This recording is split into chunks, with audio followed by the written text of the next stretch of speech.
What's up, Baylor family? Welcome into Inside Baylor Sports, the official daily podcast of Baylor Athletics. Cole Barber here with Grayson Grudenhafer, and on today's show, we're breaking down everything you need to know about Baylor football's quarterback battle. We're going to hear from Coach Aranda after their first fall scrimmage and give you the latest updates on Dequan and Sawyer Robertson, who are battling out in camp to be the starter for Week 1. We're also going to take a look at the first AP Top 25 poll of the season and how it impacts Baylor this season. It's Tuesday, August 13th, 2024, and we're super close to Baylor's first football game of the season. Grayson, how's it going? Good to visit with you again. Yeah, another great day, and obviously the first scrimmage of fall camp happened this weekend. So, it kind of gives you a little bit more, not just optimism, but excitement about what's to come. And we're getting really close. I mean, things are starting to ramp up fall camp. I know we're going to talk about the quarterback position battle and the AP Top 25. So it feels like football is just kind of right around the corner. Yeah, so we're going to go through the next couple of weeks. We're going to go through every single position for Baylor football in 2024, break down the depth charts, the personnel, kind of the outlook at the positions, how old, how young, how talented, who needs to prove themselves. So we're going to have a lot of fun doing it. But today we're going to start with quarterbacks. It's obviously the headliner at any college job, any college team this fall is the quarterback. If you have a good quarterback, you probably have a pretty good chance of being successful. And so with Baylor, two pretty interesting guys, and Dequan, Sawyer Robertson, both transfers. Sawyer came in last year. Your third guy is Nate Bennett, a true freshman who just got on campus in the spring, gone through a little bit, but you want to redshirt him if at all possible. So you're looking at Dequan, who's a 6-year senior, maybe even a 7th year, to have that right? And then Sawyer Robertson, who's a junior, redshirt junior, and they have some experience under the belt. Dequan having the most experience, but we're going to hear from Coach Aranda in just a minute. But Grayson, what are your general impressions of this quarterback battle and kind of where it's gone after a spring and now a summer and about a week and a half of fall camp? Well, I mean, it's really interesting because as someone who covered I cover Baylor recruiting and have been doing that for a while, I can tell you so much about Sawyer Robertson and so much about Nate Bennett. But Dequan's recruitment obviously was very different. Much more low key, more behind the scenes. And then you kind of get to a point where, they land one of the top 10 transfer portal quarterbacks in the country. So I found that to be really fascinating. But overall, I think it's really interesting that this battle has gone on for as long as it has. Typically, when you use resources to bring in a guy, you automatically assume that, that's going to be the guy. But the thing of it is that they use resources on Sawyer Robertson as well last year. And so I think we're just seeing two talented quarterbacks really just kind of feeling out the process. And as Dave Aranda is going to mention, these guys are two very different players. And I think that's what's kind of leading to this challenge for the staff to try to figure out who operates the offense the best.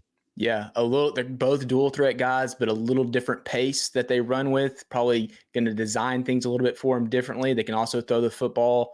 But Coach Aranda, after the scrimmage on Saturday, spoke about the quarterback battle, his timeline for a decision, and kind of what the strengths were in that scrimmage that they had. So we have a clip for you here that we want you to listen to, and we'll give our feedback on that once we get it done. I thought our quarterbacks competed. I thought that they made some big third down conversions. I thought DQ scrambled well. I thought that Sawyer was able to see stuff and get us in and out of protections with things. I think overall we can probably play better there. Are you disappointed nobody is jumped out there, or is it that much of a close competition? It's a close competition. Yeah, guys are battling, and when I say that, I mean Sawyer is battling. And I think Dequan is battling. I think the things that Sawyer did today was the leadership and the poise in the pocket. There's times when Sawyer's back there and there's a nervous energy about him. And today was really calm and poised and made some throws where he stepped into it. It was way impressive. And then I thought DQ was able to see edge pressure and get us out of it and get us into something else. And that was good to see him do that. So everyone is making strides and battling, and so it's a positive for us, but we got to get to a resolution. I think the sooner is better. Sooner is better for, what you could do when you name a guy, then you can give him more reps. You can, your team will kind of coalesce around him, and you can, if there's, hey, right now there's this set of plays for this quarterback, and then there's similar, but then these set of plays for that quarterback, you can kind of, narrow all that down. And so we need to get that done. We're fighting to do that. So Grayson, initial thoughts on that. What's the number one takeaway from what he said for you? I mean, the first thing, and we talked about this a little bit prior to recording, I just feel like they're ready to make a decision as far as they want to make a decision sooner rather than later. I think I'm not going to say that that's telling. I just think that it's more of a necessity for them to get this done and go in probably into that last week of fall camp knowing who the guy is. And I think that's really important. I think that's really noteworthy as far as, where their mindset is at this moment. There's a lot of other topics that he mentions in there about specifics about their play, but I think that one is probably the biggest one because it provides clarity on, how long they want this timeline to go on. Yeah. And I think speaking to that, if they know, I don't think they know. I think to an extent they know what they want, but I think when you have two guys who are probably going to operate a little bit different, some things you might not see with DQ in practice, you're going to see him in the game and vice versa. So I would say the number one thing for me, and I don't know if it was a slip up by Coach Aranda, but when they started talking about the battle, he said, Sawyer's battling. And I thought that was interesting because his initial response was, almost as if they believe DQ's the guy, but Sawyer's making them really rethink, making it too quick of a decision. Because if they're going out and they're competing hard and their different style of play is creating hesitancy, I think that's a good thing. But it's not as much about DQ as it is Sawyer just becoming better. And I think that's a great position to be in. We saw, I think, glimpses of what Sawyer could do at the end of last year. I think there's two instances. The beginning of the Utah game, before he rolled his ankle, how athletic he can be. And then as a passer, as he got healthy against West Virginia at the end of the year. So there's some glimpses there. It's kind of like let him continue to develop.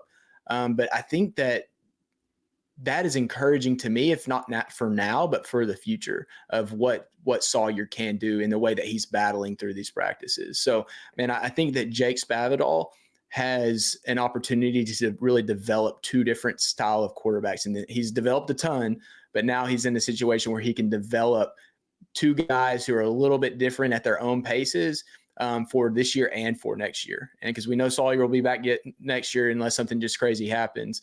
And I think that's a huge, huge place for the program to be going into this season. And so with that, let's talk about Coach Spavital. Let's go back to his history and let's tie it into these two guys. What about Coach Spavital's history makes you think that one of these guys can become the starter, and how do you relate that to his past stops?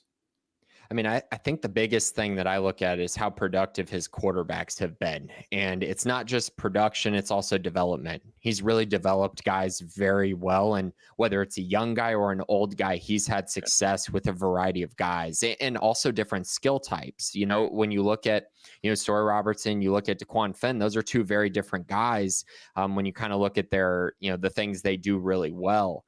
So I think that's fascinating. And I think he's had success with offenses. I think last year at Cal was one of the more impressive jobs he's done because he went from, Cal being terrible offensively to Cal being really explosive on the offensive side, despite having to start a freshman quarterback for 8 games. He ended up being the best quarterback on the roster, but he was a guy that, again, Spavital developed, got the best out of, and got a lot of production out of. And I think that makes me very encouraged about, whoever they choose and how this passing attack is going to look. Yeah, you talked about the Cal offense. If you go back, and anyone listening to this, if you go to Baylor Plus and listen to the exclusive interview with Jake Spavital and J-Mo, and he mentions the Cal offense specifically. And he said part of the things that kind of pulled him even back to Cal and instead of coming to Baylor potentially would have been how good he believed that offense could be next year. This past year was a transition year. Year 2, he was expecting them to take a big step forward. He still expected that. And that was with the redshirt freshman quarterback. Now you have a guy like Dequan Finn, who he brings in. I don't want to say handpicked, but in a way he handpicked him, brings him in, has the opportunity to develop him. It's a completely different situation than Cal. And I think I think if he could have had Sawyer Robertson last year at Cal, he would have absolutely loved it. So I think he has 2 guys that he's very comfortable with. You look at Sawyer's background in the air raid system at Mississippi State under Coach Leach. Now he's transitioning back from the wide zone into a similar offense. And man, I think it's just, you look at this offensive scheme in general, and you don't want to call it plug and play because that's not exactly what it is, but there's so much familiarity with this type of scheme across the country that both of these guys, I think, to their own right, as long as they're put in positions to succeed, they're gonna do well. They're gonna need protection. They're going to need guys around them, but they have the opportunity and the ability to do the things that this offense needs. So I think that's probably what excites me the most. And you look at the pieces around him, and we'll get into those pieces over the next few days and weeks. But I'm thinking that as long as whatever quarterback wins the job is protected, that they're going to be successful and they're going to have production in this scheme. Because what we know about the scheme is that's what it does. So with that said, how do you think both of these guys fit into the scheme? What are they going to do well? I think Coach Aranda mentioned these in his quotes from the press conferences. But what do you think Sawyer brings to the table as a strength, his biggest strength, and what's the biggest strength that DQ brings as a player? I think we know in general, but what are your ideas? Right. So I think with DQ, the things that stand out are his improvements across the board from the time that he was a freshman at Toledo to last season. He's gotten better in so many different categories, whether it's accuracy, arm strength, big playability, things along those lines. He's very good at all of those. And so for that reason, I think you're seeing a guy who, in my eyes, could really take off this year and really provide something special, I think, to the position. And he, was an all-MAC performer last year, MAC MVP, accounted for a lot of yards, did a lot of things. And so I think he's a guy who, again, he's won football games, produced at the highest level. And now it just feels like, the kind of wheels are up for him to have a huge year in a Power 5 conference. Follow Baylor Plus and Stick'em 365 today on X, Instagram, and Facebook, and sign up for the new premium content bundle. For the monthly price is $17.99, a $5 per month savings. Baylor fans can access the full offerings that both platforms offer: the long-form storytelling, video, and all access behind-the-scenes content of Baylor Plus, and the premium news, analysis, and forums of Stick'em 365. Sign up today on either platform. Don't forget to subscribe to our podcast, leave a review, and tell your friends about us. Catch Colt and I on Inside Baylor Sports every weekday. You can also watch the video version free over at BaylorPlus.com or the official Baylor Athletics YouTube channel. One of the most interesting things that we've heard about was the transition from Toledo to Baylor for him. And maybe that held him back a little bit in actually being named the starter for the job earlier. And obviously we know Sawyer's pushing him, but, going to class consistently and the expectations at this level of football than maybe what he's faced before is really, really pretty interesting. And one thing I want to go to with him is that Coach Aranda said changing a play when he saw pressure on the edge. And I mean, we know that when we get into Big 12 play, obviously playing Utah early, it's not a Big 12 game, but you're going to get edge pressure. You're going to get pressure up the middle, and being able to see those things early, I think, is crucial. And not that he wasn't seeing those things at Toledo, but for this particular team to be at its best, I just think that is going to be massive for him because we know how fast he is. I mean, he's one of the top, I think, 5 fastest ball carriers in the country last year, according to one of the analytics services. And that's as a quarterback. So you want to put him in a position to get on the edge. And I think Coach Spavital can do that. Now, Sawyer, I think he's a little bit different. He's more like a work truck running the football. He's not going to break down and break off for 50 at any given moment. But his feet are going to provide so much to this offense. So I'm excited to see we're not going to go out and see the scrimmage on Saturday, but it sounds like they're being put in opportunities to showcase their play-making ability. And I think that's what's ultimately going to set apart this particular quarterback battle is who can make the most plays with their feet. And I think naturally you go to Dequan Finn because of how fast he is, but I think we can't discount Sawyer at the same time. So when you look at Coach Aranda and his history at Baylor with quarterbacks, you look at Charlie Brewer in 2020, then you went to Gary and then Blake for the last 2 years. How do you compare these quarterback battles that we've seen in the past to this particular one? And what do you see that, I would say the difference mainly from my perspective is that you truly have two guys that are probably ready to start some football games. Right. I think that you're getting the proven production when you look at Dequan Finn, and it's a different type of proven production. I know Charlie Brewer was a good player for Baylor, but he did not put up these kind of numbers. I mean, Dequan Finn, all MAC most valuable player last year, has led, Toledo to a 9-5 MAC championship season and in an 11-2 season. So he's won a lot of football games while also being the catalyst, the reason why they're winning those football games. And so I think that adds a different wrinkle to this, especially in this kind of new era of NIL where, Baylor didn't have this option in the past. And now they do have this option going out and finding a guy like Dequan Finn. And so that's kind of what you get there. As far as Sawyer Robertson goes, this is one of those weirder things. And I think the battle is totally different because of how experienced Dequan Finn is, but I'm getting Gary Bohannon vibes from Sawyer Robertson. I'm getting these vibes of like, he's a really good leader. He runs really hard with the football. You're going to be able to design, short yardage type plays for Sawyer and get positive yardage.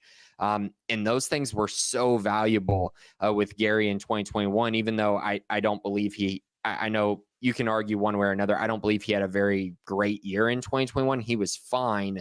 He wasn't the reason that they were winning a lot of games, but he had moments where he really allowed the offense to function, such as the Oklahoma game that year. And so I think that's something that I'm getting from Sawyer, this leadership thing that keeps getting mentioned with him. It's very interesting. And I also want to mention, I think people forget that he played in an air raid scheme with Mike Leach at Mississippi State.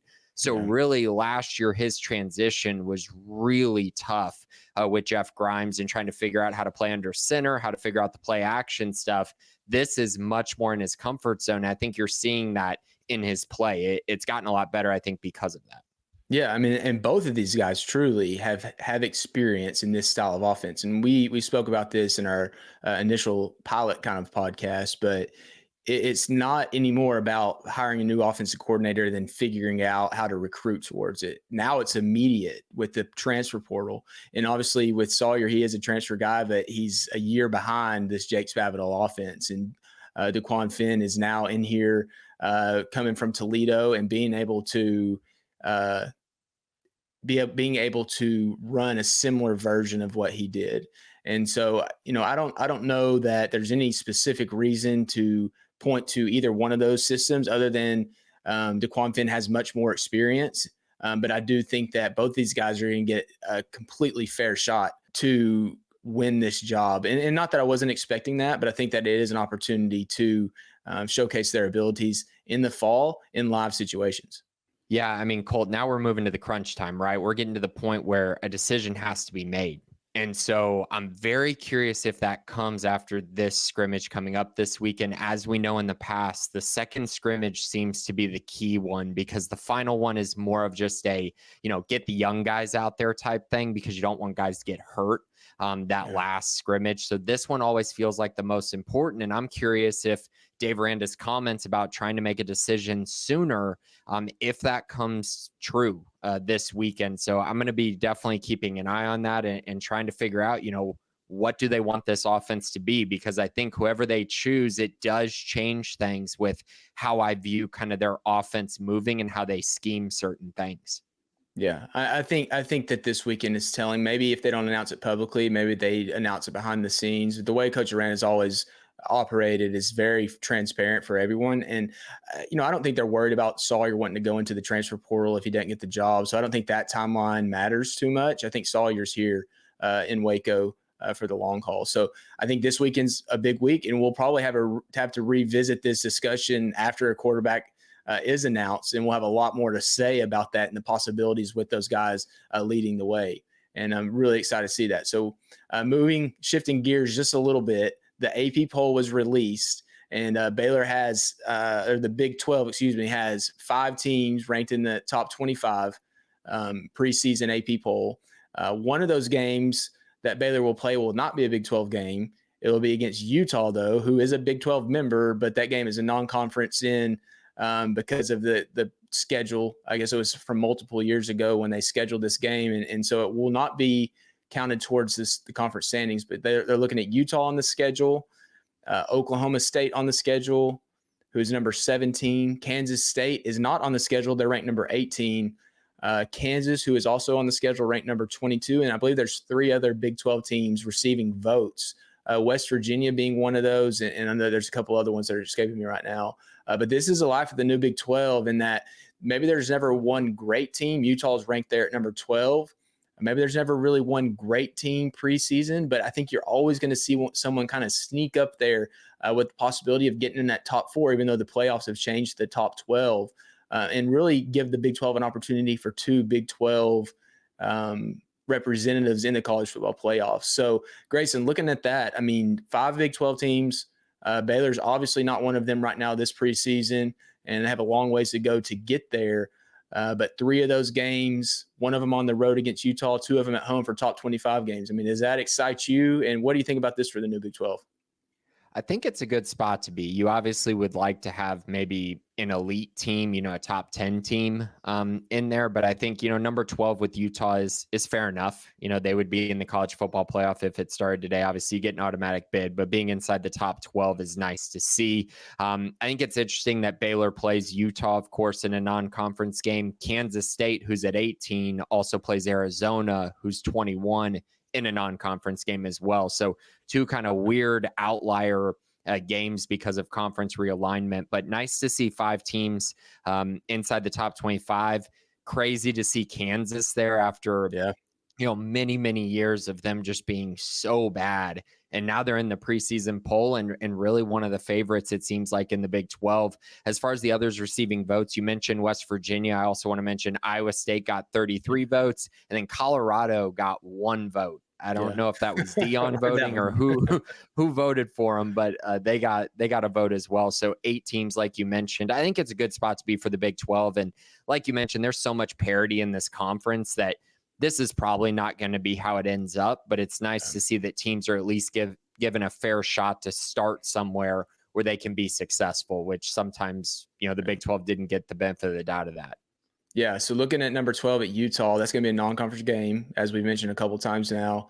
But Baylor, that will kind of be Baylor's first litmus test. Like, it's going to be on the road. It's going to be in higher elevation. It's going to be a tough physical game.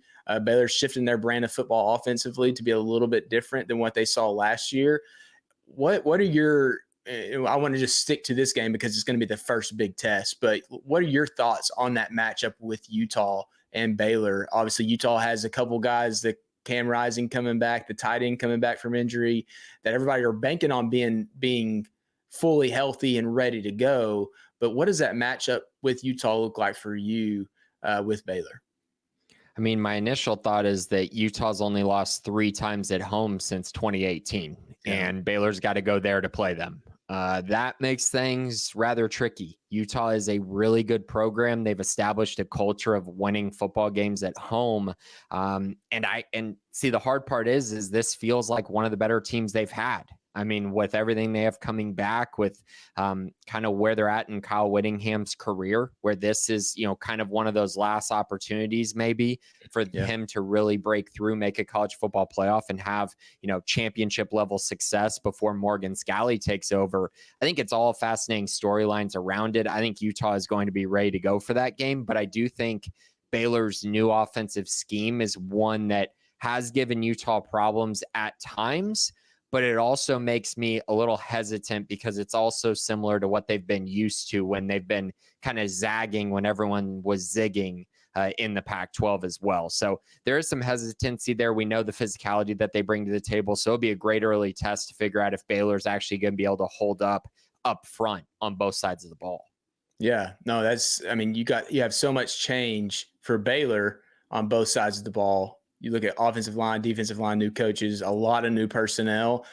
there's so many questions about Baylor that we don't know going up against a team that has a lot of questions answered preseason. So, all right, Baylor family, that's going to do it for today's episode of Inside Baylor Sports, the official daily podcast of Baylor Athletics. Thank you so much for listening. For Grayson Grunhafer, I'm Colt Barber. Have a great Tuesday, and Sick 'em Bears.